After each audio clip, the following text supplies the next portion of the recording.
Pendant 2 heures, vous allez être saoulés parce qu'on va se passer la main pour discourir sur cette sono que vous ne pourrez pas faire autrement qu'entendre.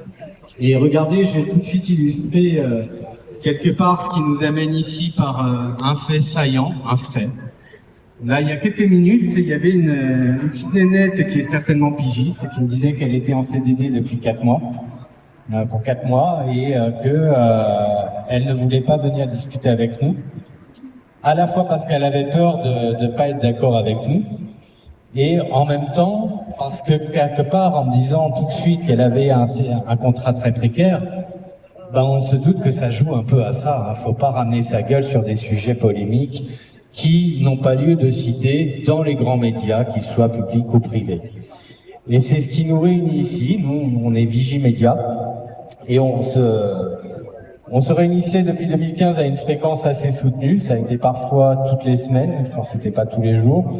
Puis on est passé une échéance de tous les mois pour aussi souffler un peu et laisser aux provinciaux la possibilité de s'organiser.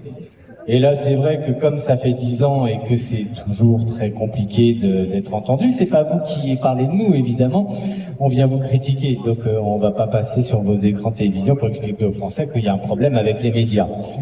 Mais voilà, on vient tous les 2 mois, on maintient le cap, et on est toujours à minima quelques dizaines, les bons jours quelques centaines, et on espère bien repasser la barre des quelques milliers comme c'était le cas à l'époque des Gilets jaunes, ou lors de la toute première manif, qui a déjà 10 ans donc. Et on espère bien atteindre, pourquoi pas, le million. Ça vous ferait réfléchir, on en est convaincu, en se disant que, bon, déjà, on ne peut pas gérer des masses de plusieurs milliers, voire millions de personnes, c'est impossible. Et donc même si la majorité des gens, des gueux, des complotistes, comme vous les appelez, sont des huluberlus pour vous, ça reste des gens tout à fait normaux dans la réalité de leur vie, qui sont très civilisés et qui ne veulent aucun mal, ni aux personnes, ni aux biens. On n'est pas du tout de cette trempe-là. Par contre, c'est vrai que des milliers de personnes, des millions de personnes, c'est quand même plus difficile à espérer qu'il n'y ait pas là-dedans quelques zinzins un peu plus excités que d'autres, qui dépassent complètement le cadre et qu'on ne puisse pas empêcher de faire des choses que vous trouveriez regrettables. Imaginez des millions de Français avec des quelques centaines, quelques milliers qui investissent vos locaux et qui se font un peu comme ce qui s'est passé en 1989 en Roumanie. C'est comme ça que Ceausescu a été renversé. Il y avait des grandes mobilisations dans les rues, mais les Roumains de l'époque, ils étaient appuyés par la CIA, un petit peu comme lors du Maïdan en Ukraine, il y avait quand même des intérêts derrière. C'était pas que des insurgés très gentils. D'ailleurs, ils sont rentrés dans l'Union européenne après, donc on peut s'interroger sur ces révolutionnaires roumains. Toujours est-il, évoquons la méthode. Ils ont investi les locaux de la télévision publique nationale et ils ont chassé les journalistes, ils ne leur ont pas fait de mal, mais ils sont mis devant la caméra, ils ont pris le contrôle des moyens techniques et ils ont expliqué au peuple tout entier que Ceausescu était un tyran qu'il fallait renverser, qu'il fallait le juger. Et ça s'est très mal terminé pour lui, mais on peut se douter que pour toutes les sous-mains de ce régime, que ce soit des journalistes complaisants, voire des propagandistes, ou des pseudo-élus qui, en fait, même quand ils se décrivaient comme opposants, ne l'étaient point, des hauts fonctionnaires, enfin, vous aurez toute une idée de cette cohorte de petits bourgeois qui mêlent dans l'entre-soi pour s'accaparer la démocratie.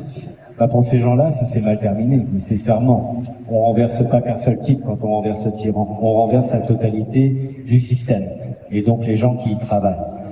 Donc il est aussi de votre intérêt, d'une certaine façon, de vous dire ça serait mieux que ça ne se termine jamais en révolution quelque peu radicale dans ses effets, mais qu'avant qu'on en arrive à des grandes masses mobilisées devant vos locaux, vous disiez qu'il est quand même plus opportun de discuter avec ces quelques citoyens très civilisés, très gentils, pas nombreux, courtois, on est polis, on est vraiment gentils, je vous assure, hein. Sauf quelques-uns, mais vous en faites pas, on a encore le contrôle là-dessus. Et discuter avec ces gens et dire qu'est-ce qu'on peut faire pour améliorer le service public de l'information que vous, en tant que contribuable, contestez dans ces modes de fonctionnement et notamment sur le plan éditorial. Alors nous, je pense qu'on est quand même assez gentils, c'est-à-dire que fondamentalement, la majorité d'entre nous, par exemple, pensons que les européistes sont des traîtres pathologiques. Et si on considère que ce sont des traîtres, leur juste place est en prison. Je vous renvoie au code pénal, l'article 405 du code pénal qui définit précisément ce qu'est la trahison dans le droit pénal, ça vaut 10 ans de prison. On appelle ça les intelligences avec des puissances étrangères. Donc fondamentalement, les européistes, vu qu'on y est très opposés et qu'on les considère vraiment comme des traîtres, on ne devrait même pas accepter, tolérer que ces gens-là aient le droit de citer dans les médias. Mais nous, c'est pas ça qu'on veut, parce qu'on est vraiment des démocrates par-dessus tout. On est au-delà comment dire, de notre sentiment propre, de notre colère propre. On est capable de considérer que ce qui a été attribué à Voltaire à tort, qui disait que je me battrais pour que vous ayez le droit de défendre vos opinions quand bien même je ne suis pas d'accord avec elles, eh bien que ce principe voltairien reste totalement français, y compris dans sa transcription médiatique. Et donc finalement, qu'est-ce qui permet à la diversité d'opinions et au débat d'opinion d'exister? C'est quand vous foutez un traître, c'est-à-dire un européiste, donc vous, votre opinion, vous avez été recruté pour ça, vous adorez l'Union européenne, faut qu'on en bouffe, et il est hors de question de remettre ça en cause. Et vous, en face, vous mettez quelqu'un qui dit, bah non, moi je suis complètement hostile, faut en sortir. De la même façon, la majorité d'entre vous, vous êtes favorables à ce qu'on aille faire la guerre à la Russie par le biais d'un proxy. Vous considérez ça comme tout à fait logique, cohérent, tout à fait valable. Et la majorité des Français ne pensent pas comme vous. Et ils aimeraient bien que quand vous mettiez un va-t-en-guerre, ce qui à la base est interdit, hein, la propagande de guerre est prohibée par l'article 20 du pacte civil des droits politiques et civils à l'ONU.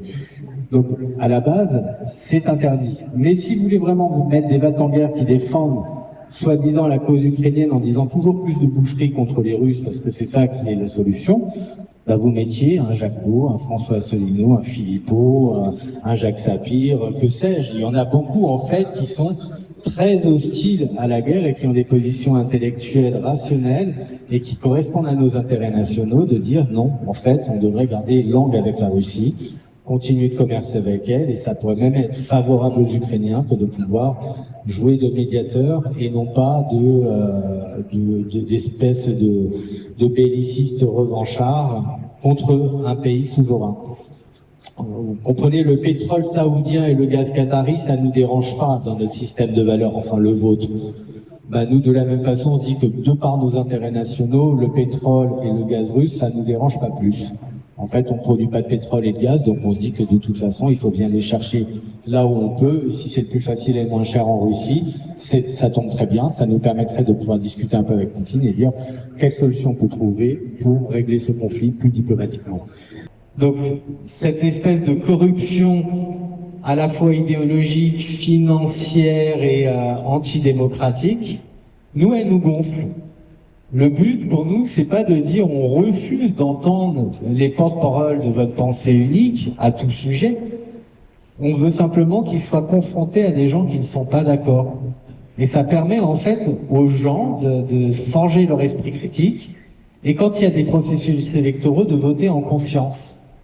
C'est ça qui nous intéresse, c'est que les gens aient le droit de voter en conscience en considérant que le cœur du débat, vous, je suis sûr, cher ingé son, infographiste, journaliste pigiste ou administratif, quoi que vous soyez, quand vous avez des soirées entre potes où vous refaites le monde, ne me dites pas que tous vos potes pensent comme vous.